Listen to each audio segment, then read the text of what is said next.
Bienvenue sur notre chaîne. N'oubliez pas de vous abonner pour ne pas manquer les nouvelles vidéos. Bon visionnage. Ma femme et moi travaillons tous les deux en tant que cadres, bien que nous soyons dans des entreprises différentes. Nous avons toujours aimé cela l'un chez l'autre, c'était l'une des choses qui faisait que notre mariage fonctionnait si harmonieusement. Je pense que je comprenais ces longues heures, ces appels tard dans la nuit, le stress des échéances, car je traversais moi-même des défis similaires. Cela nous permettait de nous identifier aux expériences de l'autre, de nous soutenir mutuellement quand les choses se compliquaient. Nos conversations pendant le dîner étaient remplies d'histoires de travail, parfois nous nous plaignions de collègues énervants, parfois nous célébrions un succès, et d'autres fois nous élaborions des stratégies pour résoudre un problème. Cela nous donnait un terrain d'entente, un langage commun qui nous rapprochait. Mais ensuite, les choses ont commencé à changer. Un langage commun. Ma carrière, qui avait été stable pendant des années, a commencé à vaciller. Au début, c'était subtil, une promotion manquée, un projet qui ne s'est pas déroulé comme prévu. J'ai essayé de ne pas m'en soucier, je me disais que les revers étaient normaux, qu'il s'agissait simplement d'une période difficile. Mais avec le temps, cette période difficile s'est transformée en quelque chose de plus grave. Mon salaire a été réduit et les conditions de travail sont devenues de plus en plus difficiles. Je me retrouvais à gérer plus de pression, plus d'attentes, mais avec moins de ressources et moins de soutien. C'était comme si le sol se dérobait sous mes pieds et, peu importe mes efforts, je ne parvenais pas à m'ancrer. Je me souviens d'une situation précise qui a vraiment ébranlé ma confiance. Nous travaillions sur une proposition importante pour un client, une proposition qui aurait pu potentiellement rapporter beaucoup de revenus et aider à stabiliser notre département. On m'avait confié la direction du projet et je suis investi corps et âme, déterminé à en faire un succès. J'ai passé d'innombrables heures à travailler sur la présentation, à coordonner l'équipe et à veiller à ce que chaque détail soit parfait. Le jour de la présentation, je suis entré dans la salle de réunion en me sentant préparé, prêt à impressionner le client, mais à mi-chemin de ma présentation, j'ai remarqué que les clients se regardaient, échangeant des regards. Quelque chose clochait. Après la réunion, mon patron m'a tiré à part et m'a dit que j'avais omis une information clé, quelque chose à propos d'un récent changement de marché qui avait affecté les priorités du client. C'était quelque chose que j'aurais dû connaître, quelque chose que j'aurais dû aborder dans la présentation. J'avais été tellement concentré sur les détails que j'avais raté l'essentiel. Les clients n'étaient pas impressionnés et nous avons fini par perdre le contrat. Mon patron était poli, mais clairement déçu, et je pouvais sentir le poids de cet échec peser sur moi. Il ne s'agissait pas seulement de perdre le client, mais de ce que cela représentait, j'avais déçu mon équipe et je m'étais déçu moi-même. Une affaire manquée. Les choses n'ont fait qu'empirer à partir de là. La perte de ce contrat a entraîné une série de changements dans le département, les budgets ont été réduits et mon rôle a commencé à évoluer. On ne me confiait plus de grands projets, mais plutôt des tâches plus petites et moins significatives, des tâches qui ressemblaient davantage à du travail de fourrière qu'à de réelles responsabilités. Mon patron a commencé à me microgérer, vérifiant chaque petit détail comme si on ne pouvait pas me faire confiance pour gérer quoi que ce soit seul. C'était humiliant. J'étais passé d'un poste de cadre respecté à celui de quelqu'un qui peinait à garder la tête hors de l'eau. J'ai essayé de rester positif, de me concentrer sur ce que je pouvais contrôler. Je me disais qu'en travaillant suffisamment dur, je pourrais renverser la situation, mais plus je travaillais, plus j'avais l'impression de tourner en rond. Mes efforts passaient inaperçus et les opportunités qui me semblaient autrefois à portée de main commençaient à m'échapper. Je me souviens d'une réunion où mon patron a annoncé la nomination d'un nouveau chef de projet, quelqu'un qui avait été mon subalterne il y a à peine un an. J'avais formé cette personne, l'avais encadrée, et maintenant elle était promue à ma place. C'était un coup difficile à avaler et je pouvais sentir la rancœur monter en moi, peu importe combien j'essayais de l'ignorer. Pendant ce temps, ma femme continuait d'exceller. Elle recevait de nouvelles opportunités, de nouvelles responsabilités et je pouvais voir à quel point cela lui plaisait. Je voulais être heureux pour elle, et je l'étais, mais il devenait de plus en plus difficile d'ignorer le fossé grandissant entre nous. Il y avait des moments où le poids de tout cela devenait insupportable. Je me souviens d'une nuit où elle est rentrée tard d'un événement professionnel, le visage rayonnant d'excitation en me racontant une conversation qu'elle avait eue avec l'un des dirigeants. Elle était au bord d'une grande promotion et je voyais combien cela comptait pour elle. J'ai souri, je l'ai félicitée, j'ai écouté pendant qu'elle me parlait de ce que cela pourrait signifier pour sa carrière, mais à l'intérieur, je ressentais un mélange de fierté et quelque chose d'autre, quelque chose que je ne voulais pas reconnaître. Ce n'était pas exactement de la rançéure, c'était plutôt un sentiment de perte, l'impression que l'équilibre que nous avions toujours partagé était en train de s'effriter et je ne savais pas comment le récupérer. La carrière de ma femme décollait et il était évident qu'elle était sur la voie du succès. Son entreprise avait commencé à reconnaître ses talents et elle était rapidement en train de devenir une étoile montante. Elle avait un don pour se connecter avec les gens, établir de solides relations avec ses supérieurs et se positionner comme un atout précieux pour l'entreprise. Son patron l'avait remarqué et avait commencé à lui confier davantage de responsabilités, la plaçant à la tête de projets importants que d'autres auraient eu du mal à gérer. Il n'a pas fallu longtemps avant qu'elle soit promue, et avec ce nouveau poste vint une augmentation de salaire et plus d'influence au sein de l'entreprise. J'étais sincèrement fier d'elle. Elle avait travaillé si dur et méritait chaque reconnaissance qu'elle recevait. En même temps, je ne pouvais ignorer le sentiment croissant de malaise qui me rongeait. Pendant des années, j'avais été le principal soutien de notre famille, celui qui apportait stabilité et sécurité. Ce n'était pas seulement une question d'argent, c'était le rôle que j'occupais. Je m'étais toujours vu comme le chef de notre foyer, celui qui prenait les grandes décisions et s'occupait de tout, mais maintenant, avec sa carrière en plein essor et la mienne en déclin, j'avais l'impression que ce rôle m'échappait. J'essayais de ne pas m'en soucier, mais il était difficile de ne pas avoir l'impression d'être remplacé. Elle rentrait du travail, excitée par ses dernières réussites, et j'écoutais, souriais et la félicitais. J'étais fier d'elle, vraiment, mais il y avait aussi une partie de moi qui se sentait laissée pour compte. Elle avançait, gagnait reconnaissance et respect, tandis que je peinais à garder la tête hors de l'eau. C'était un sentiment difficile à chasser, et je me retrouvais à remettre en question ma propre valeur. Étais-je encore l'homme qu'elle admirait? Contribuais-je encore de manière significative à notre famille? Ces pensées m'empêchaient de dormir, et peu importe combien j'essayais de les repousser, elles revenaient toujours. Je me souviens d'un soir particulier qui a vraiment confirmé tout cela pour moi. Elle avait été invitée à un événement exclusif de l'entreprise, un dîner avec les dirigeants, un signe clair de son statut croissant au sein de l'entreprise. Elle est rentrée, le visage rayonnant d'excitation en me racontant tout.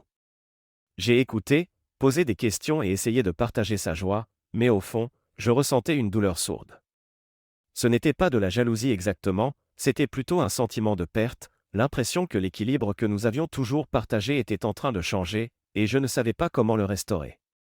Je voulais lui parler de ce que je ressentais, mais à chaque fois que j'essayais, les mots semblaient se bloquer dans ma gorge. Je ne voulais pas qu'elle se sente coupable de son succès. Elle l'avait mérité et avait le droit de l'apprécier. Je ne voulais pas non plus paraître faible ou peu sûr de moi. Je voulais être fort pour elle, être le partenaire dont elle avait besoin, mais il devenait de plus en plus difficile de cacher mes insécurités. Plus sa carrière prospérait, plus je voyais ma propre confiance s'éroder. C'était comme si je perdais mon identité et je ne savais pas comment la retrouver. La dynamique entre nous changeait et je pouvais le sentir. Elle devenait celle qui prenait les grandes décisions, celle qui avait le pouvoir et l'influence, tandis que je peinais à suivre. Ce n'était pas de sa faute, elle faisait tout ce qu'il fallait, c'était moi qui peinais, moi qui ne trouvais pas ma voie.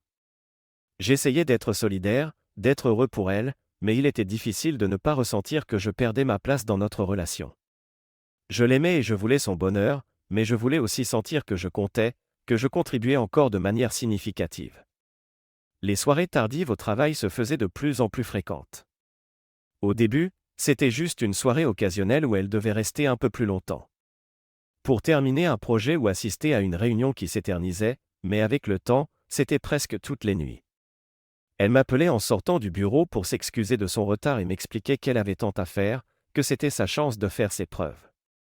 Elle me rassurait en disant que cela ne durerait pas éternellement, qu'une fois la promotion obtenue, les choses se calmeraient, et je la croyais, ou du moins j'essayais. Je voulais être solidaire, je savais combien sa carrière était importante pour elle et je comprenais la pression qu'elle subissait. Elle était si proche d'une grande promotion et je ne voulais pas être celui qui la freinait. Je lui disais que j'étais fier d'elle, que je savais qu'elle y arriverait, et que j'étais là pour elle quoi qu'il arrive.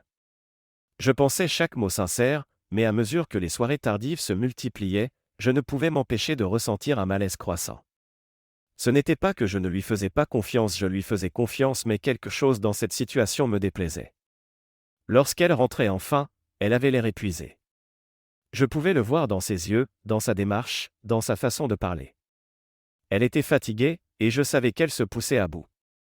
J'essayais de lui faciliter la vie, je prenais en charge davantage les tâches ménagères, je m'assurais que le dîner soit prêt à son retour, et je faisais tout ce que je pouvais pour alléger son quotidien, mais quoi que je fasse, il semblait qu'un fossé grandissait entre nous. Nous passions moins de temps ensemble, et quand nous étions réunis, elle était souvent trop fatiguée pour parler ou faire quoi que ce soit.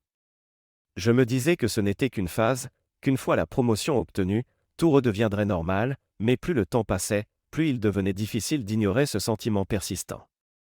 Elle me manquait, les petits moments que nous partagions autrefois qui faisaient de notre relation ce qu'elle était. Maintenant, on aurait dit que nous vivions des vies séparées, elle était toujours au travail et moi, j'attendais son retour à la maison. Ce n'était pas de sa faute, je le savais, mais cela ne rendait pas les choses plus faciles. Parfois, j'essayais d'en parler, de lui dire ce que je ressentais, mais à chaque fois, elle me regardait avec ses yeux fatigués et je renonçais. Elle subissait tellement de pression, et la dernière chose que je voulais faire, c'était y ajouter. Alors je gardais mes sentiments pour moi, espérant que les choses s'amélioreraient bientôt. Je voulais croire qu'il s'agissait d'un sacrifice temporaire, qu'une fois sa promotion obtenue, nous aurions à nouveau du temps l'un pour l'autre. Mais plus le temps passait, plus j'en doutais.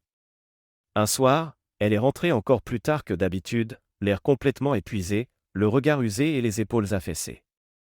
Je lui ai demandé si tout allait bien, et elle m'a répondu par un sourire las, me disant que c'était juste une période chargée au travail, qu'elle devait faire ses preuves pour obtenir la promotion. Elle l'a dit comme si c'était la chose la plus normale au monde, comme si c'était simplement une étape à franchir. J'ai hoché la tête, lui assurant que je comprenais, tout en essayant de cacher l'inquiétude grandissante dans ma poitrine. Je voulais être fort pour elle, être le mari qui la soutenait, mais il devenait de plus en plus difficile de refouler mes insécurités. Je me suis mis à me demander si c'était vraiment ainsi que serait désormais notre vie, soirée tardive, dîner manqué et le sentiment constant de ne pas faire partie intégrante, même quand nous étions dans la même pièce. Je ne voulais pas penser ainsi, mais c'était dur. Je l'aimais et je voulais son succès, mais je voulais aussi que nous partagions une vie commune, que je fasse toujours partie de son univers et pas seulement être celui qu'elle retrouvait à la fin de la journée. C'était un équilibre difficile à trouver, et je ne savais pas comment y parvenir. Lorsque ma femme a suggéré d'inviter son patron à dîner, j'ai été quelque peu surpris. Je savais combien sa carrière comptait pour elle et je comprenais son désir de nouer de solides relations avec ses supérieurs, mais l'idée d'avoir son patron chez nous me paraissait intrusive. Malgré tout, je voulais la soutenir. Elle travaillait si dur et si ce dîner pouvait l'aider à obtenir la promotion qu'elle méritait, j'étais partant. Elle m'a demandé de préparer mes fameuses galettes grillées, celles qui font toujours fureur lors des réunions, et j'ai accepté sans hésiter. Je voulais que tout se passe parfaitement pour elle. Le jour du dîner, j'ai passé des heures à préparer, veillant à ce que tout soit parfait, le barbecue était nettoyé, les ingrédients étaient frais, et je mettais tout mon cœur à préparer un repas mémorable. Ma femme s'activait partout dans la maison pour s'assurer que le reste était parfait, dresser la table, choisir le bon vin et vérifier chaque détail. Elle était nerveuse et je voyais combien elle tenait à ce que la soirée se déroule bien. Je l'ai rassurée, lui disant que tout irait bien, que son patron serait impressionné. Lorsque son patron est arrivé, il est entré avec une assurance qui a immédiatement rempli la pièce. Il était charmant d'une manière qui semblait un peu trop calculée. Il a complimenté notre maison, commenté la décoration, et lancé quelques blagues qui ont fait rire ma femme. J'ai essayé d'être poli et de participer à la conversation, mais quelque chose chez lui me mettait mal à l'aise.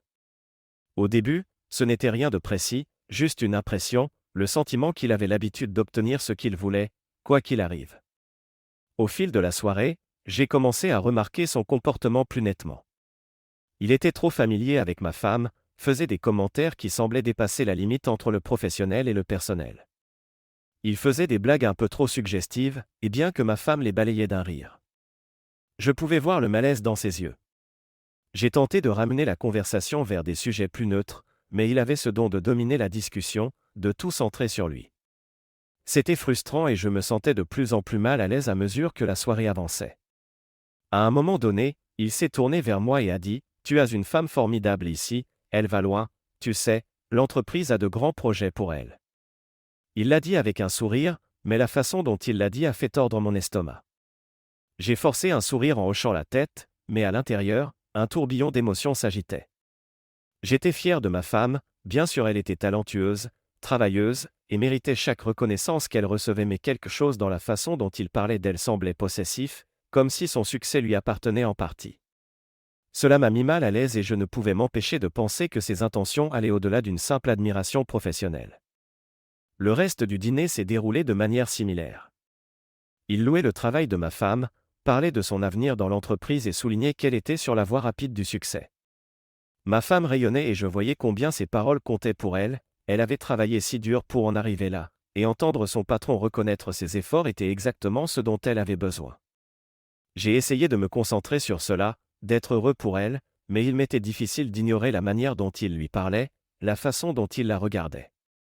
Tout cela me semblait anormal, comme s'il essayait d'affirmer sa domination, de faire comprendre que son approbation était essentielle pour son avenir. Après le dîner, nous nous sommes installés dans le salon pour discuter autour d'un café. Son patron continuait de se mettre au centre de l'attention, racontant des histoires sur son parcours dans l'industrie, lançant des noms et s'assurant que nous comprenions bien son importance.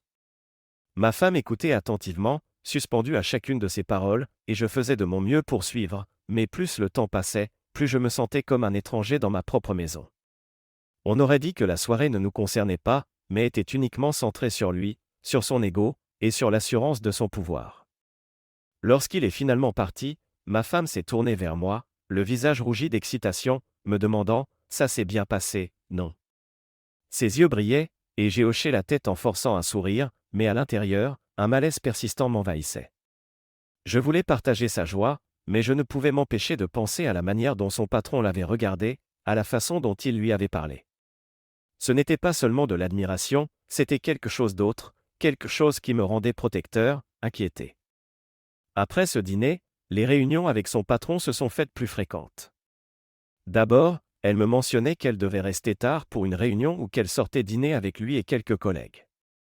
J'essayais d'accepter cela, sachant combien ses opportunités de réseautage étaient importantes, surtout qu'elle était en ligne pour une promotion. Mais au fil des jours et des semaines, ces rencontres devenaient constantes. Elle rentrait tard, épuisée mais pleine d'énergie en parlant des derniers développements ou nouveaux projets auxquels elle participait. Je voulais la soutenir, mais la présence constante de son patron dans sa vie commençait à me mettre mal à l'aise. J'essayais de dissimuler mon inquiétude au début, sachant qu'elle travaillait dur et que je ne voulais pas qu'elle se sente coupable de fournir autant d'efforts. Elle me répétait encore et encore que c'était sa chance de faire ses preuves, de laisser une impression qui pourrait mener à une grande promotion, et je le comprenais, vraiment, mais il était difficile de ne pas être un peu méfiant. Quelque chose dans la manière dont son patron avait agi lors de ce dîner, la façon dont il lui parlait et la regardait, me mettait en alerte. Je ne pouvais m'empêcher de penser que son intérêt pourrait aller au-delà du strict cadre professionnel. Chaque fois que j'en parlais, elle me rassurait, me disant que c'était strictement professionnel, qu'il ne lui offrait que des opportunités pour progresser et prouver sa valeur. Elle me regardait avec une détermination inébranlable, me répétant que c'était pour tout ce qu'elle avait toujours voulu, et j'y croyais, ou du moins je voulais y croire. Pourtant, une petite voix au fond de moi persistait, m'insinuant que quelque chose n'allait pas. Avec le temps, j'ai remarqué de petits détails, la manière dont elle évitait de parler de son patron, comment elle changeait de sujet dès que j'évoquais leur rencontre. Ce n'était pas tant qu'elle se montrait secrète, mais il y avait une hésitation dans sa voix, une réticence inhabituelle. Je me disais que j'exagérais peut-être, que j'en faisais trop, mais plus je prenais conscience de ces signes, plus cela me dérangeait. Je voulais croire que tout allait bien, que son patron n'était qu'un mentor, mais les doutes grandissaient de jour en jour. Ces doutes me rongeaient depuis des semaines, m'envahissant de l'intérieur, peu importe mes efforts pour les ignorer. C'étaient les soirées tardives, les réunions incessantes, la présence constante de son patron qui me perturbait. Je me disais que j'étais paranoïaque, que mes propres insécurités prenaient le dessus, mais je ne pouvais pas faire taire cette petite voix qui me murmurait que quelque chose clochait, que tout était en train de se déliter. Le sentiment d'être en train de la perdre, peu à peu, me consumait. Puis, un soir, quelque chose en moi a craqué. Je devais savoir. Je ne pouvais plus vivre dans l'incertitude. Il était bien après minuit et, dès qu'elle avait posé sa tête sur l'oreiller, elle s'était endormie presque aussitôt. Elle avait l'air épuisée, son visage doux sous la lueur de la lampe de chevet. Je l'ai regardée un moment, le cœur lourd d'émotions contradictoires. Je l'aimais tant, je le savais, mais je savais aussi que ces doutes me rongeaient de l'intérieur, que je ne pouvais plus faire semblant que tout allait bien. J'avais besoin de réponses, même si je n'étais pas sûr d'être prêt à affronter ce que je pourrais découvrir. Lentement, je me suis penché du côté où elle dormait, mes doigts tremblants en attrapant son téléphone. J'ai hésité un instant, ma conscience me suppliant de m'arrêter, de reposer le téléphone et de lui faire confiance. Mais je n'ai pas pu m'arrêter. J'ai déverrouillé son téléphone, le cœur battant, et j'ai commencé à faire défiler ses messages. La plupart étaient de simples discussions banales avec des amis, des textos liés au travail, des rappels.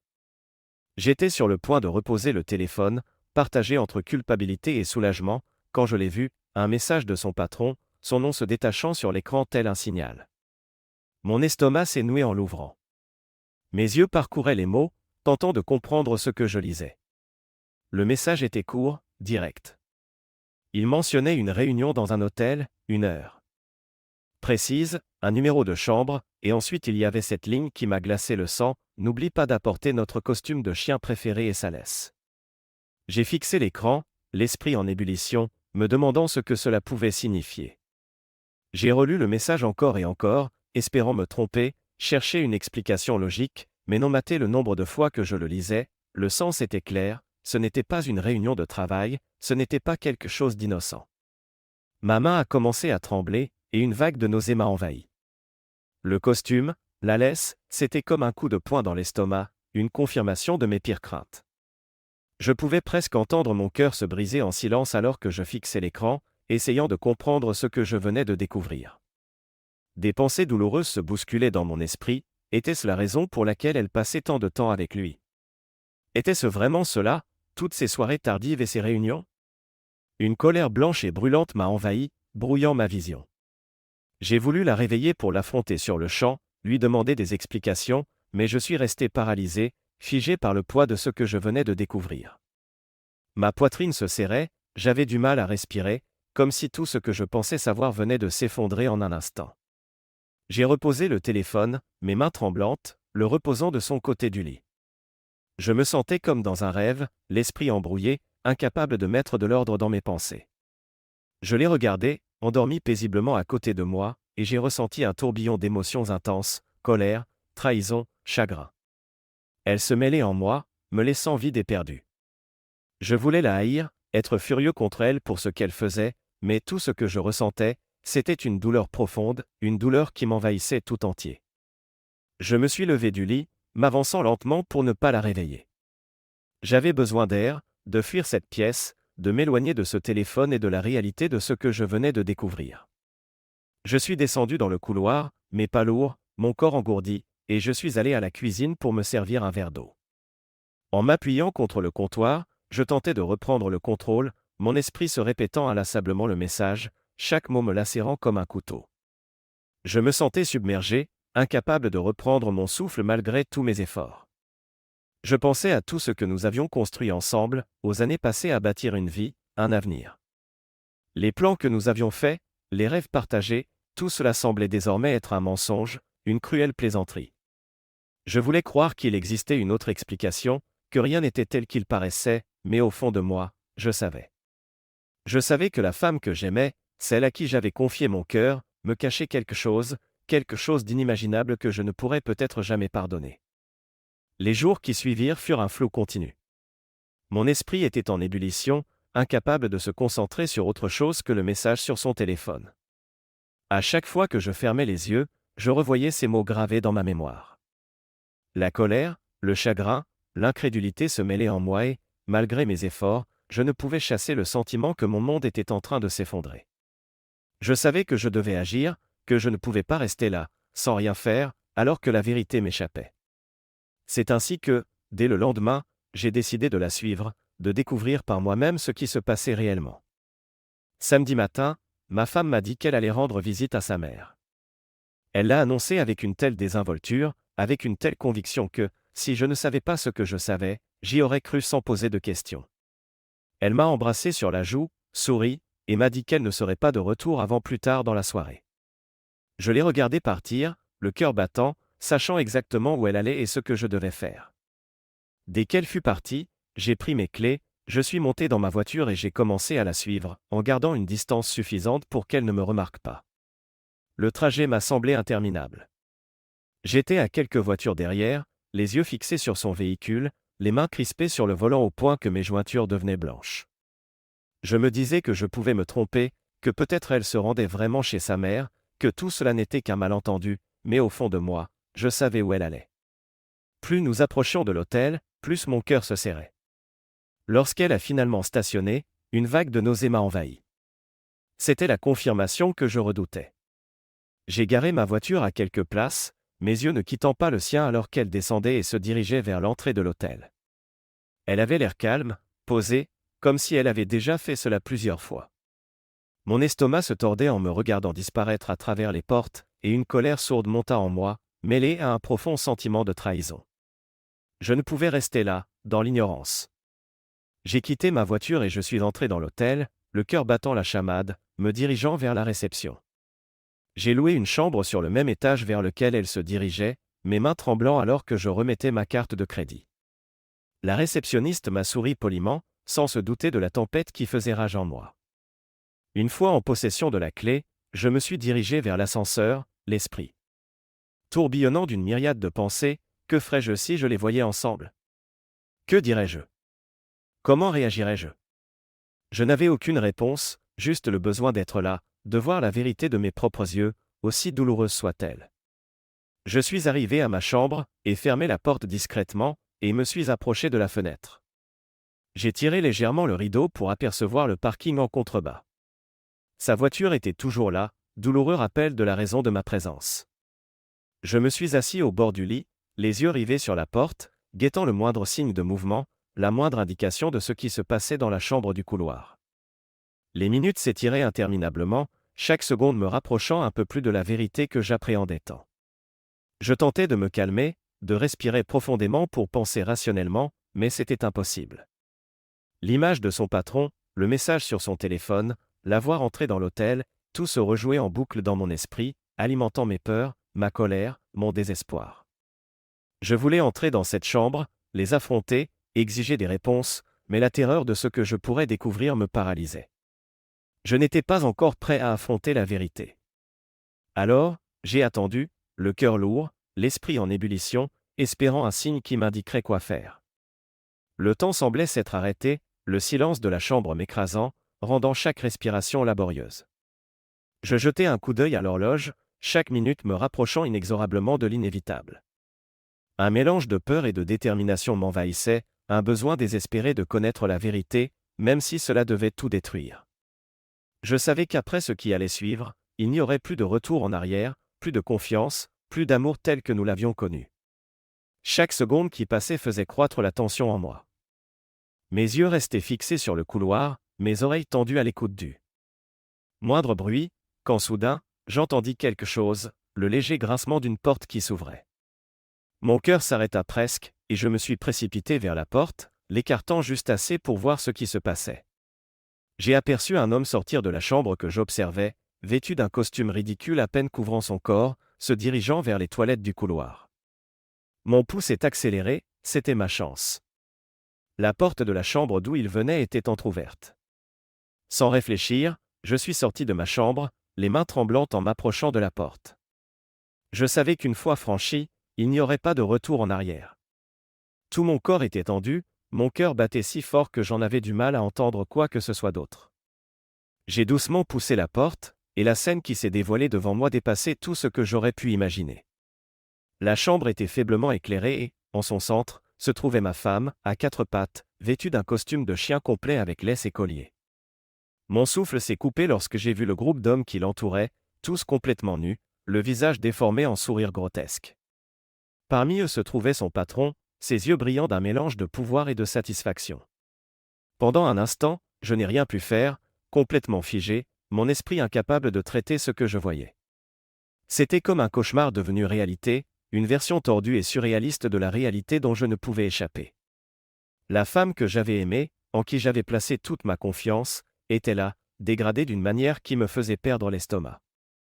J'ai sorti mon téléphone, ma main tremblante, et j'ai commencé à enregistrer, ayant besoin de capturer cette preuve, de constater ce que je voyais. Mon esprit était embrouillé, un mélange de rage, de chagrin et d'incrédulité, et j'avais l'impression d'être spectateur de ma propre vie, observant tout se dérouler de loin. Les hommes. semblaient imperméables à ma présence, trop absorbés par leurs jeux tordus pour me remarquer. J'ai avancé d'un pas, ma voix se bloquant alors que j'essayais de dire quelque chose, n'importe quoi. Finalement, l'un d'eux s'est tourné vers moi, son expression passant de la surprise à une sorte de satisfaction moqueuse. « Et, pourquoi ne pas te joindre à nous » a-t-il dit, sa voix emplie de moquerie. Les autres ont levé les yeux vers moi et j'ai vu ma femme tourner la tête, ses yeux s'écarquillant de choc en me voyant. Pendant un moment, tout s'est arrêté, l'air devenant si lourd que le silence en était presque assourdissant. Une colère intense m'a envahi, si forte que tout mon corps tremblait. « C'est quoi ce bordel » ai-je crié, la voix se brisant sous l'émotion. Ma femme a sursauté, les larmes aux yeux, son visage prenant tour à tour l'expression de la honte et de la peur, tandis que les hommes la regardaient, certains esquissant un sourire, d'autres manifestant de l'agacement à cette interruption. Son patron s'est avancé, un sourire condescendant aux lèvres. « Calme-toi, mec » a-t-il dit d'un ton étonnamment détendu, c'est juste pour s'amuser. Pas la peine de t'énerver. Ces mots ont enflammé ma rage, et ma vision s'est embrouillée alors que je luttais pour garder le contrôle. J'ai avancé, toujours en enregistrant, mes mains tremblant de fureur. « Laisse-la, dégage d'ici » ai-je dit d'une voix lente et tremblante. Ma femme a commencé à pleurer, les larmes coulant sur ses joues, mais elle ne bougeait pas, toujours à genoux, la laisse pendante à son collier. Je n'arrivais plus à la regarder, voir son visage me déchirait de l'intérieur.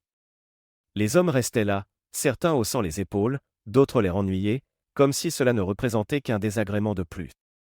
Son patron a ri d'un rire froid et moqueur qui m'a fait frissonner. « Elle est là de son plein gré » a-t-il dit, fixant mes yeux.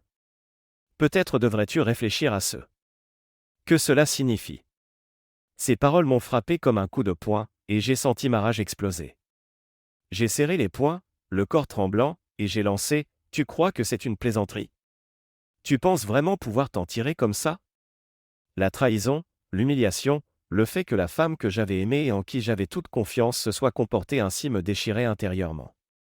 J'ai perdu le contrôle.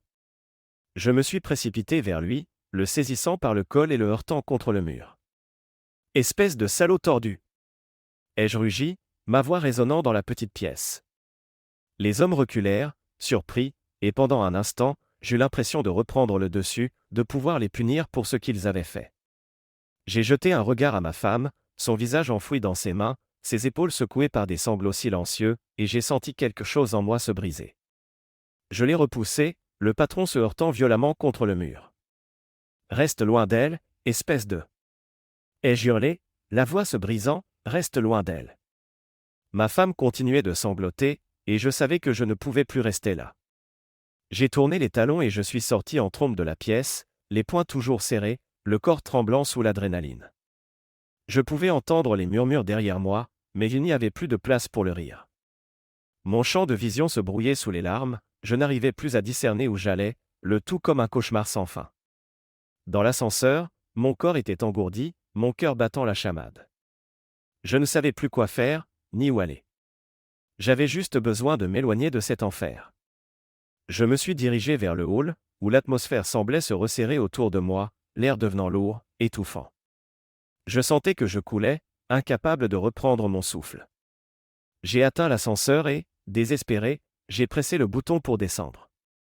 La porte s'est refermée derrière moi, le temps semblant s'arrêter. Je tenais mon téléphone, l'enregistrement toujours en marche, et je regardais l'image de ma femme, agenouillée et humiliée, gravée à jamais dans mon esprit.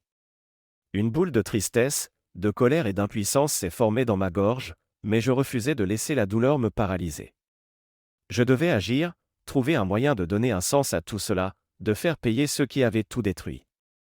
Je suis sorti de l'hôtel, le cœur battant, les yeux embués de larmes mêlées à la rage. L'air frais de la nuit m'a frappé comme une décharge, mais il n'a fait qu'accentuer la tourmente en moi. Je n'entendais plus que la voix de ma femme, son nom résonnant dans mon esprit, ses cris, ses excuses. Je devais fuir, mettre le plus de distance possible entre moi et cet endroit maudit. Je me suis précipité dans le hall, ignorant les regards curieux du personnel et des autres invités, et je suis sorti en trombe par les portes principales. Le vent frais caressait mon visage, mais ne parvenait pas à apaiser la tempête en moi. Je repérai un taxi garé non loin de là, et, sans réfléchir, j'ai couru vers lui, enfonçant la porte et me jetant à l'intérieur. J'ai murmuré mon adresse au chauffeur, la voix rauque, et je me suis affalé sur le siège, fermant les yeux alors que le véhicule s'éloignait. Même dans le tumulte, le poids de tout ce qui s'était passé m'accablait. La douleur, la colère, le sentiment de trahison me submergeaient.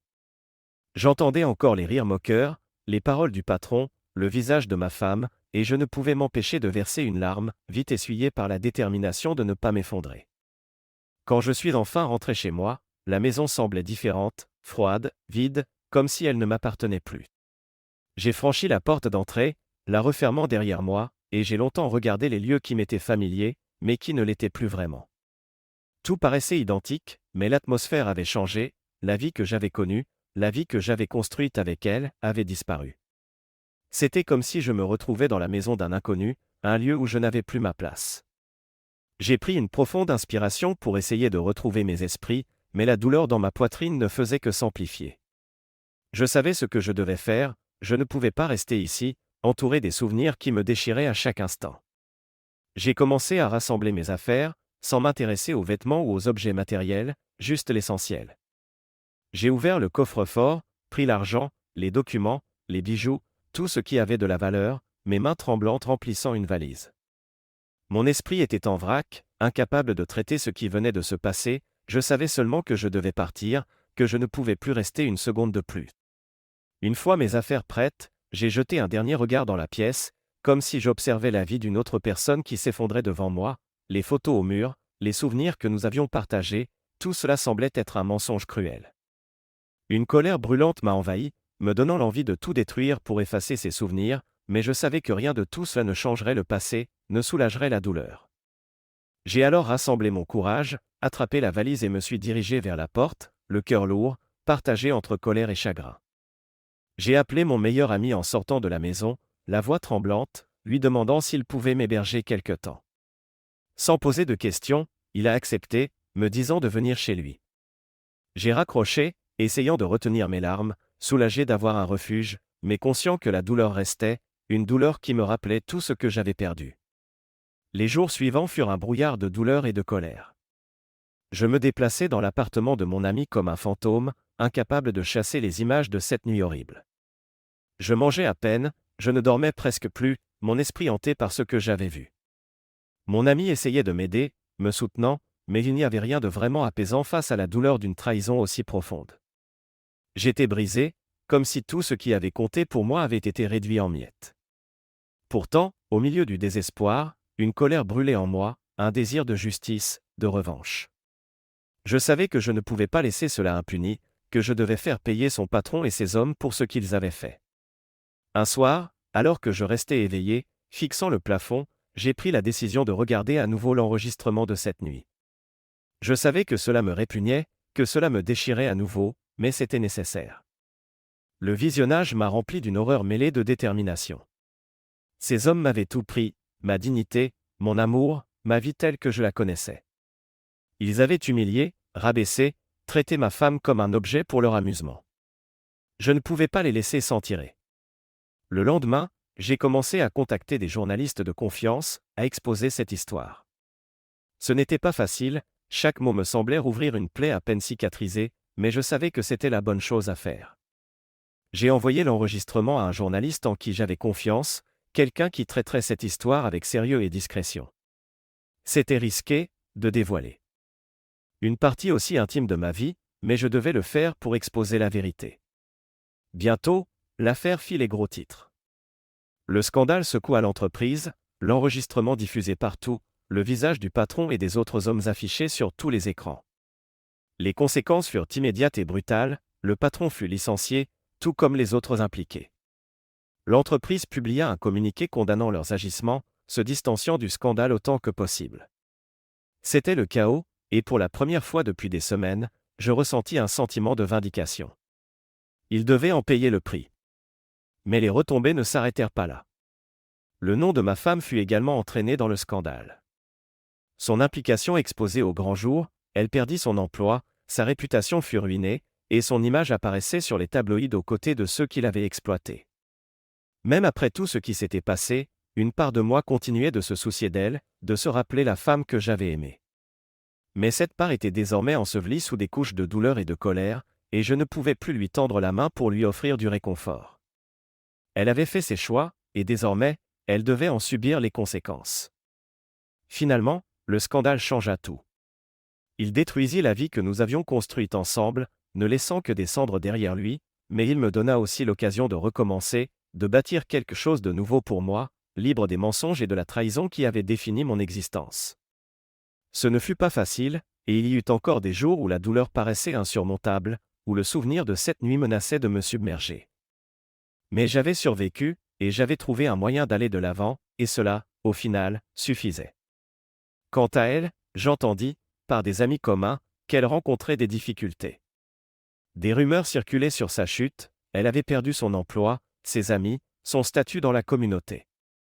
La vie qu'elle avait bâtie s'était effondrée, et elle se retrouvait seule à ramasser les morceaux. Je ressentais un mélange d'émotions à son égard, de la tristesse, de la colère, et même une pointe de pitié, mais je savais que ce n'était pas à moi d'intervenir. Elle avait fait ses choix, et désormais, elle devait en supporter les conséquences. Finalement, le scandale changea tout.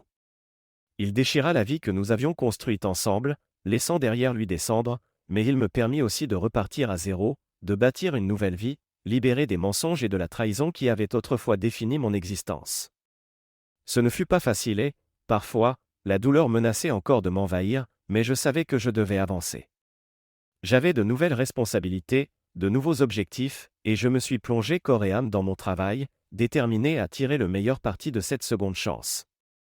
Je ne pouvais jamais oublier ce qui s'était passé, mais je refusais de laisser cela me définir. Il me fallait trouver un moyen de vivre sans que le passé ne me pèse constamment. Quant à elle, les nouvelles parvenues par des amis communs racontaient qu'elle peinait à se relever. Sa vie s'était effondrée à la suite du scandale, elle avait perdu son emploi, ses amis, son statut social. La vie qu'elle avait bâtie s'était désagrégée, et elle devait désormais ramasser les morceaux seule. Je ressentais un mélange d'émotions à son égard, de la tristesse, de la colère, et même un peu de pitié, mais je savais qu'il ne m'appartenait pas de la secourir. Elle avait fait ses choix, et maintenant elle en subissait les conséquences. Au final, le scandale a tout changé. Il a détruit la vie que nous avions construite ensemble, ne laissant que des cendres sur son passage, mais il m'a aussi offert l'opportunité de repartir, de créer quelque chose de nouveau pour moi, libéré des mensonges et de la trahison qui avaient jadis défini mon existence. Même si, parfois, la douleur restait tenace, je me suis lancé dans de nouveaux projets, j'ai saisi des opportunités, et j'ai recommencé à vivre. Cela ne m'a jamais effacé le souvenir de ce qui s'était passé, mais m'a permis de continuer à avancer. Merci de regarder et n'oubliez pas de vous abonner pour ne pas manquer les nouvelles histoires.